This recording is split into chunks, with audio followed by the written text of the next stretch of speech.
स्वागत है आप सभी का। आज हम आपको कुछ ऐसी अजीब और चौंकाने वाली थ्योरीज के बारे में बताने जा रहे हैं जो हमारी समझ से परे हैं। इन थ्योरीज से आपको लगेगा कि आपकी हकीकत ही शायद एक भ्रम हो सकती है। तो चलिए जानते हैं इन हैरान कर देने वाली थ्योरीज के बारे में। इस फिल्टर का मतलब ये है कि या तो हमसे पहले जीवन के विकास के शुरुआती चरणों में ही अधिकांश सभ्यताएं नष्ट हो जाती हैं, जैसे कि बायोलॉजिकल विकास या ग्रहों की अनुकूल स्थिति, या हमारे बाद कोई ऐसी घटना होगी जैसे परमाणु युद्ध, जलवायु परिवर्तन या तकनीकी विनाश जिससे अधिक विकसित सभ्यता नष्ट हो जाती है। यदि ग्रेट फिल्टर हमारे पहले है तो इसका मतलब है कि हमने सबसे बड़ी बाधा पार कर ली है और हम ब्रह्मांड में एक दुर्लभ और अनोखी सभ्यता हैं। अगर ग्रेट फिल्टर हमारे भविष्य में है तो इसका मतलब है कि हमें अभी भी कई बड़ी चुनौतियों का सामना करना है जो हमारी सभ्यता के अस्तित्व के लिए खतरा बन सकती हैं।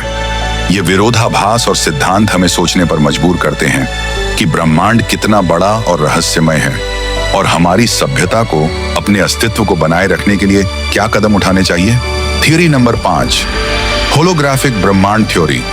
सोचिए, अगर हमारी पूरी दुनिया असल में एक होलोग्राम हो। ये थ्योरी कहती है कि जो कुछ भी हम 3D में देखते हैं वो असल में 2D सतह पर ही लिखा हुआ है, बिल्कुल एक होलोग्राम की तरह। वैज्ञानिकों ने इस थ्योरी के पक्ष में कुछ गणितीय सबूत भी पाए हैं। क्या हमारी पूरी हकीकत महज एक प्रोजेक्शन है? होलोग्राफिक यूनिवर्स थ्योरी एक ऐसी अवधारणा है जो कहती है कि हमारा पूरा ब्रह्मांड एक विशाल होलोग्राम की तरह हो सकता है। इसका मतलब यह है कि जो कुछ हम 3D दुनिया के रूप में अनुभव करते हैं वह वास्तव में 2D सतह पर अंकित हो सकता है और हम इसे एक 3D संरचना के रूप में देखते हैं। इस थ्योरी की शुरुआत 1990 के दशक में भौतिक शास्त्रियों ने की थी, जब उन्होंने यह देखा कि ब्रह्मांड की गणनाएं और भौतिक नियम तब भी सही बैठते हैं जब हम इसे 2D में सोचते हैं। इसका एक उदाहरण ब्लैक होल के सिद्धांत से लिया गया है। वैज्ञानिकों ने देखा कि ब्लैक होल की सतह पर मौजूद जानकारी उसके भीतर की पूरी सामग्री के बारे में बता सकती है, जैसे कि वह ब्लैक होल एक होलोग्राम हो।